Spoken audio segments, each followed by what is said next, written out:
നമസ്കാരം. The path is A goal എന്ന discussion സീരീസിൻ്റെ അടുത്ത സെഷനിലേക്ക് വീണ്ടും ഏവർക്കും സ്വാഗതം. നമുക്ക് ആദ്യം മെഡിറ്റേഷൻ ചെയ്യാം. കണ്ണുകളടച്ച് ശാന്തമായിരിക്കൂ. ഭൂമി മാതാവിനോടും സർവചരാചരങ്ങളോടും അന്തരീക്ഷത്തോടും കൃതജ്ഞത രേഖപ്പെടുത്തൂ. ഭൂമി മാതാവിൽ നിന്നുമുള്ള ഹീലിംഗ് എനർജി കാലുകളിലൂടെ പ്രവേശിച്ച് ശരീരം മുഴുവൻ വ്യാപിക്കുന്നതായും ശരീരത്തിലെ എല്ലാ ഭാഗങ്ങളെയും എല്ലാ കോശങ്ങളെയും റിലാക്സ് ചെയ്യാൻ സഹായിക്കുന്നതായും അനുഭവിക്കും.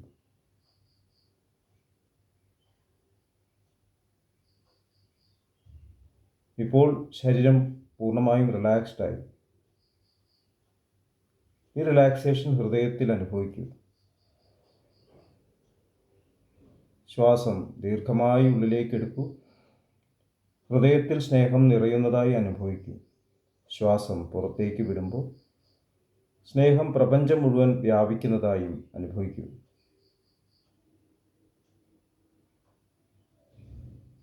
ഹൃദയത്തിൽ കുടികൊള്ളുന്ന സ്നേഹത്തിൻ്റെ സ്രോതസ്സിൽ നിന്നും ഉദ്ഭവിക്കുന്ന ദിവ്യപ്രകാശം മനസ്സിനെ ആകർഷിക്കുന്നതായി അനുഭവിക്കൂ. ആ ദിവ്യപ്രകാശത്തിൽ ധ്യാനം ആരംഭിക്കൂ.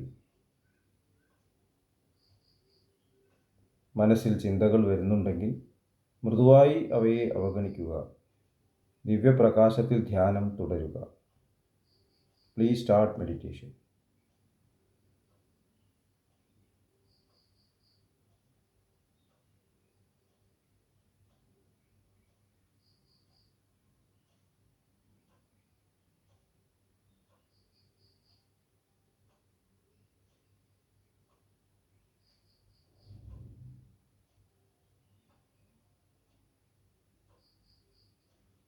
ഓക്കെ, ആ കണ്ടീഷൻ ഹൃദയത്തിൽ നിലനിർത്തി പതുക്കെ കണ്ണുകൾ തുറക്കൂ.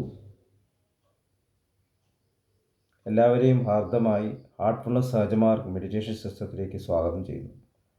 എങ്ങനെ ജോയിൻ ചെയ്യാം എന്നതിൻ്റെ ഡീറ്റെയിൽസ് ഡിസ്ക്രിപ്ഷൻ ബോക്സിൽ കൊടുത്തിട്ടുണ്ട്. നമ്മുടെ ജീവിതത്തിൽ എല്ലാ സാഹചര്യങ്ങളിലും നമുക്ക് പല കാര്യങ്ങളും ചെയ്യേണ്ടതായിട്ട് വരും. ഒരു കാര്യം ചെയ്യുമ്പോൾ അത് ചെയ്യാനുള്ള കഴിവ് നമുക്ക് തീർച്ചയായിട്ടും ഉണ്ടാവും. പക്ഷേ അത് ചെയ്യണോ ചെയ്യണ്ടേ എന്നുള്ളത് വളരെ ബുദ്ധിമുട്ടുള്ളൊരു ഡിസിഷനായിട്ട് മാറാറുണ്ട്.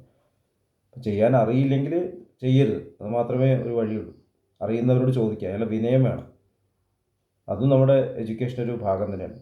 അറിയാത്ത കാര്യങ്ങൾ ചോദിച്ചിട്ട് ഒന്നുകിൽ സ്വയം ചെയ്യാൻ പഠിക്കുക, അല്ലെങ്കിൽ വേറൊരാൾ നമ്മളെ സഹായിക്കുക, അവർ ഹെൽപ്പ് എടുക്കുക. അങ്ങനെയാണ് ടീം വർക്ക് ഡെവലപ്പ് ചെയ്യുന്നത്. അങ്ങനെയാണ് ഒരു രാജ്യം ഫങ്ഷൻ ചെയ്യുന്നത്. എല്ലാ കാര്യവും ഒരാൾക്ക് ചെയ്യാൻ പറ്റില്ല. നേരെ മറിച്ച് ഒരു കാര്യം അറിയാം, അത് ചെയ്യണോ ചെയ്യണ്ടേ, to do or not to do, that is a question എന്നാണ് ഷേക്സ്പിയർ ചോദിക്കുന്നത്. സൂര്യകാലടി എന്നുള്ള പ്രസിദ്ധനായിട്ടുള്ള മന്ത്രവാദിയുടെ കഥ നമുക്ക് കേട്ടിട്ടുണ്ടാവും. അപ്പം അദ്ദേഹത്തിൻ്റെ അവസാന നിമിഷങ്ങൾ അദ്ദേഹം യൂറിനറി റിട്ടൻഷൻ, മൂത്രം പോകാൻ പറ്റാതെ അങ്ങനെ ആണ് മരിക്കുന്നത് എന്നുള്ളത് കേട്ടിട്ടുണ്ട്. അപ്പോൾ വേദന സഹിക്കാൻ വയ്യാതെ അദ്ദേഹം കുളപ്പുരയിൽ കരയുകയാണത്രേ ഭഗവതിയോട്. അദ്ദേഹം ഉപാസിച്ചിരുന്ന ദേവതയോട് ചോദിക്കുകയാണ്, അമ്മേ, ഞാൻ പുസ്തകത്തിലുള്ളത് മാത്രമല്ലേ ചെയ്തുള്ളൂ, ഗ്രന്ഥങ്ങളിലുള്ളത് മാത്രമല്ലേ ചെയ്തുള്ളൂ. അപ്പോൾ ഭഗവതി ചോദിക്കുകയാണ്, ഗ്രന്ഥങ്ങളിൽ പലതും എഴുതിയിട്ടുണ്ടാവും സൂര്യകാലടി, നിന്നോട് അത് ചെയ്യാൻ ആരാ പറഞ്ഞത്? നമുക്ക് പല കാര്യങ്ങളും അറിയാം. ഇപ്പോൾ മെഡിക്കൽ പ്രൊഫഷനിൽ ഞങ്ങൾ കുറേ കാര്യങ്ങൾ പഠിക്കുന്നുണ്ട്. ചെയ്യാൻ പറ്റും, സ്കില്ലുണ്ട്, ഇൻസ്ട്രുമെൻസ് ഉണ്ട്. ചെയ്യണോ ചെയ്യണ്ടേ? മഹാത്മാഗാന്ധിജിയുടെ ടാലിസ്മാൻ വളരെ പ്രസിദ്ധമാണ്. എന്തെങ്കിലും ഒരു കാര്യം ചെയ്യുമ്പോൾ നിങ്ങൾ കണ്ടിട്ടുള്ള ഏറ്റവും ദുഃഖമുള്ള മുഖം ആലോചിക്കൂ. ഈ ചെയ്യുന്ന പ്രവൃത്തി അങ്ങനെ ഒരാൾക്ക് എന്തെങ്കിലും പ്രയോജനം നൽകുമോ എന്നുള്ളത് ചിന്തിക്കും. അങ്ങനെയാകുമ്പോൾ നിങ്ങളുടെ സംശയം ഇല്ലാണ്ടാവും എന്നാണ് മഹാത്മാഗാന്ധിജി പറയുന്നത്.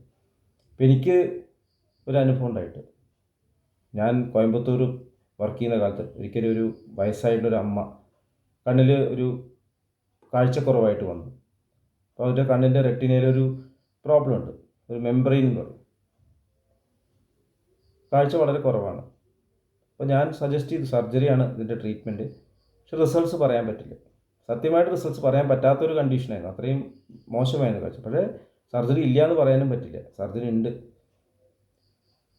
അത് പറഞ്ഞ് ഞാൻ അവരുടെ കയ്യിലേക്ക് ഡിസിഷൻ ഇട്ടു. അപ്പോൾ ഈ അമ്മയുടെ മകൻ, അദ്ദേഹം ഒരു കാർഡിയോതൊറാസിക് സർജനാണെന്ന് അദ്ദേഹം പറഞ്ഞു. അദ്ദേഹം പറഞ്ഞു, ഇങ്ങനെയുള്ള കണ്ടീഷൻ ഞാനൊരു ചോദ്യം ചോദിക്കും, ഇവർ നിങ്ങളുടെ അമ്മയാണെങ്കിൽ നിങ്ങൾ എന്ത് ചെയ്യുമെന്ന് ചോദിച്ചു. അപ്പോൾ ഞാൻ പറഞ്ഞു, ഈ സർജറി ഞാൻ ചെയ്യില്ല എന്ന്. അപ്പോൾ അദ്ദേഹം പറഞ്ഞു, അത് തന്നെയാണ് എനിക്ക് വേണ്ട ഉത്തരം. നിങ്ങളുടെ അമ്മയ്ക്ക് ചെയ്യാൻ പറ്റും, അമ്മയോട് നിങ്ങൾക്ക് കാണിക്കാൻ പോകുന്ന കാര്യം അതല്ലേ എൻ്റെ അമ്മയോട് നിങ്ങൾ ചെയ്യേണ്ടത്. വളരെ വലിയൊരു എനിക്കൊരു അറിവാണ് നൽകിയത്. എൻ്റെ ജീവിതത്തിലുടനീളം ആ ഒരു നിമിഷം ഞാൻ വളരെ നെഞ്ചോട് ചേർത്ത് കൊണ്ടു നടക്കുന്നു എന്ന് പറയാം. ഓരോ കാര്യം ചെയ്യുമ്പോഴും അത് ചെയ്യണോ ചെയ്യണ്ടേ എന്നുള്ളത് നമ്മളെങ്ങനെയാണ് തീരുമാനിക്കുക. നിങ്ങൾക്ക് അത് ചെയ്യുകയാണെങ്കിൽ നിങ്ങളത് ആഗ്രഹിക്കുക. ഈ അറിവ് വെച്ചിട്ട് എൻ്റെ ശരീരത്തിൽ ഇങ്ങനെ ഒരു പ്രശ്നം ഉണ്ടാവുകയാണെങ്കിൽ ഞാൻ എന്താണ് ആഗ്രഹിക്കുക, അതിൻ്റെ ട്രീറ്റ്മെൻറ്റ് എല്ലാ വശങ്ങളും എനിക്കറിയാം. അതുപോലെയാണ് എല്ലാ കാര്യങ്ങളും. നമ്മൾ ഒരാൾക്ക് ഭക്ഷണം കൊടുക്കുമ്പോൾ ഈ ഭക്ഷണം ഞാൻ കഴിക്കുകയാണെങ്കിൽ എങ്ങനെ ഉണ്ടാവും. എൻ്റെ അച്ഛൻ പറയാറുണ്ടായിരുന്നു, പഴയ കാലത്തൊക്കെ ജോലി എടുക്കുന്ന ആൾക്കാർക്ക് കൊടുക്കുന്ന ഭക്ഷണം വളരെ മോശമാവും അത്ര. അപ്പോൾ നമ്മളും പലപ്പോഴും യാത്രയൊക്കെ ചെയ്യുമ്പോൾ നമ്മുടെ ഭക്ഷണത്തിൻ്റെ ബാക്കി കൊടുക്കും. എന്തുകൊണ്ട് അവർക്ക് നല്ല ഭക്ഷണം കൊടുത്തുകൂടാ? നമുക്കത് കഴിക്കാൻ പറ്റാത്തതുകൊണ്ടല്ലേ നമ്മളത് കൊടുക്കുന്നത്. അപ്പോൾ എനിക്ക് പറ്റാത്തൊരു കാര്യം വേറെ ആൾക്ക് കൊടുക്കാൻ പാടും. അപ്പോൾ നമ്മുടെ ഉള്ളിൽ ഒരു കണക്ഷൻ എപ്പോഴും വേണം, ഏറ്റവും ഉയർന്ന നന്മയുമായിട്ട് കണക്ഷൻ വേണം. അതാണ് ആധ്യാത്മികത എന്ന് പറയുന്നത്. നമ്മളൊരു കാര്യം ചെയ്യണോ ചെയ്യണ്ടേ എന്ന് തീരുമാനിക്കുന്ന ആ വിവേകം, അതിനാണ് വിസ്ഡം എന്ന് പറയുന്നത്. അത് വരുന്നത് ഹൃദയത്തിലേക്ക് കണക്ഷൻ വരുമ്പോഴാണ്. ഉള്ളിലേക്ക് തിരിയുക. പ്രപഞ്ചത്തിൻ്റെ മുഴുവൻ അടിസ്ഥാനമായിട്ടുള്ള സ്രോതസ് എൻ്റെ ഹൃദയത്തിലുണ്ട്. എല്ലാവരെയും ഫീലിംഗ് ഉൾക്കൊള്ളാൻ പറ്റുന്ന ഒരു സ്നേഹത്തിൻ്റെ സ്രോതസ് എൻ്റെ ഉള്ളിലുണ്ട്. അവിടേക്ക് കണക്ട് ചെയ്താൽ തീർച്ചയായിട്ടും ഉത്തരം അവിടെ വരും. ഇത് ചെയ്യണോ ചെയ്യണ്ടേ. എല്ലാ ഡിപ്പാർട്ട്മെൻറ്റ്സിലും, ഭരണമായാലും മെഡിസിൻ ആയാലും എൻജിനീയറിംഗ് ആയാലും എല്ലാത്തിനും ഇത് ബാധകമാണ്. പലപ്പോഴും കറപ്ഷൻ വരുന്നത് ഈ ഒരു കാര്യം മനസ്സിൽ കൊണ്ടു നടക്കാത്തതുകൊണ്ടാണ്. അവസാനം ആ കറപ്ഷൻ നമ്മളെ തന്നെ ബാധിക്കുന്ന രീതിയിലാവും. ഡ്രഗ്സ് വിൽക്കുന്ന ആൾക്കാരുടെ മക്കൾ തന്നെ ഡ്രഗ് അഡിക്റ്റായിട്ട് മാറും. അപ്പോഴാണ് മനസ്സിലാവുന്നത് വലിയ അപകടമായി എന്നുള്ളത്. നമ്മൾ ചെയ്യുന്ന പ്രവൃത്തി നമുക്ക് തന്നെ വിനയായിട്ട് മാറും. പക്ഷെ അത്രയും വെയിറ്റ് ചെയ്യണം. അപ്പോൾ വിവേകബോധം എന്ന് പറയുന്ന കാര്യം നമുക്ക് ഡെവലപ്പ് ചെയ്യണമെന്നുണ്ടെങ്കിൽ നമ്മൾ ഹൃദയത്തിലേക്ക് കണക്ട് ചെയ്യണം. ദാജി കഴിഞ്ഞ ഭണ്ഡാര സന്ദേശത്തിൽ പറയുന്നുണ്ട്, നമ്മുടെ ഉള്ളിൽ രണ്ട് ചെന്നായ്ക്കളുണ്ട്.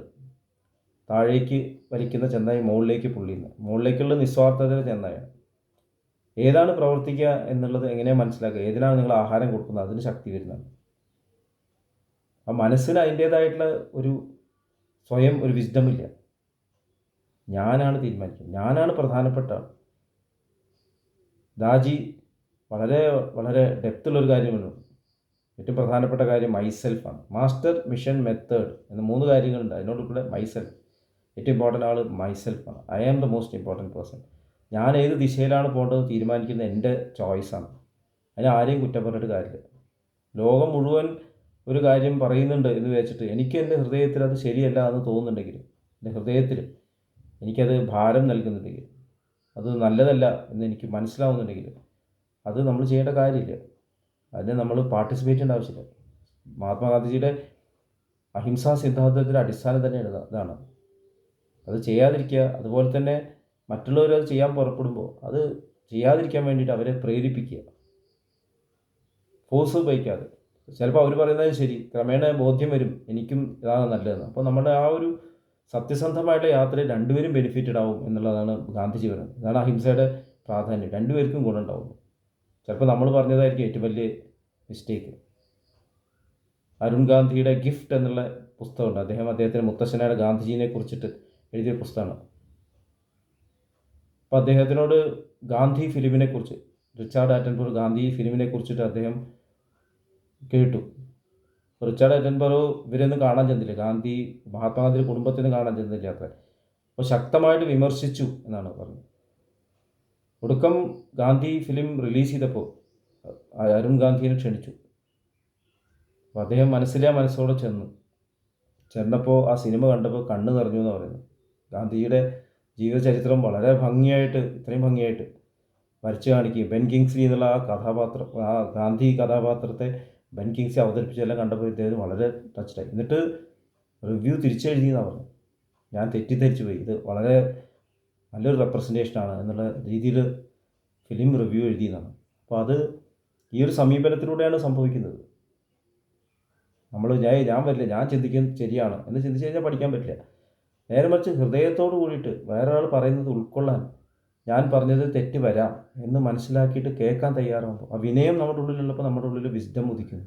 ഇത് രണ്ടും പരസ്പരം പൂരകങ്ങളാണ്. ആ വിസ്ഡം എന്ന് പറയുന്നത് നമ്മുടെ ജീവിതയാത്രയിൽ കൂടുതൽ കൂടുതൽ കൂടുതൽ കൂടുതൽ ഡെപ്തിൽ ഡെവലപ്പ് ചെയ്ത് വരുന്നൊരു കാര്യമാണ്. വിവേകബോധം എന്ന സ്റ്റേജത്തിൽ ഞാൻ ആയിക്കഴിഞ്ഞു എന്ന് പറയാൻ സാധിക്കില്ല. ഭഗവത്ഗീതയിലെ സഞ്ജയൻ അവസാനം ധൃതരാഷ്ട്രോട് പറയുന്നത്, എത്ര യോഗേശ്വര കൃഷ്ണോ എത്ര പാർത്ഥോ ധനുർധര തത്തർശ്രീർ വിജയോ ഭൂതിർ ധ്രുവാനീതിർ മതിർമമ. യോഗേശ്വരനായിട്ട് കൃഷ്ണൻ വേണം, എപ്പോഴും ഇന്നർ കണക്ഷൻ ആണ് യോഗേശ്വരനായ കൃഷ്ണൻ, എൻ്റെ ഉള്ളിലുള്ള കണക്ഷൻ. ധനുർധരനായിട്ട് അർജുനൻ, ഞാൻ എപ്പോഴും പ്രവർത്തിച്ചുകൊണ്ടിരിക്കണം, ശരിയോ തെറ്റോ എന്നുള്ളത് ഉള്ളിൽ മനസ്സിലാക്കി ആ നിമിഷത്തിൽ ബെസ്റ്റ് പ്രാക്ടീസ് നമ്മൾ ചെയ്യുക. കറക്ഷൻസ് വരുമ്പോൾ മനസ്സിലാക്കുക, ഇനിയും മുന്നോട്ട് പോയിക്കൊണ്ടിരിക്കുക. ഇത് രണ്ടും ഇമ്പോർട്ടൻ്റ് ആണ് എന്നുള്ളതാണ് നമ്മൾ പഠിക്കേണ്ട ഏറ്റവും വലിയ സന്ദേശം. ഇത്രയും പറഞ്ഞുകൊണ്ട് നമ്മളെല്ലാവരും കൂടുതൽ കൂടുതൽ വിവേകബോധത്തിലേക്ക് ഉയരട്ടെ എന്ന് പ്രാർത്ഥിച്ചുകൊണ്ട് അടുത്ത സെഷൻ വരെ വിടവാങ്ങുന്നു. നന്ദി, നമസ്കാരം.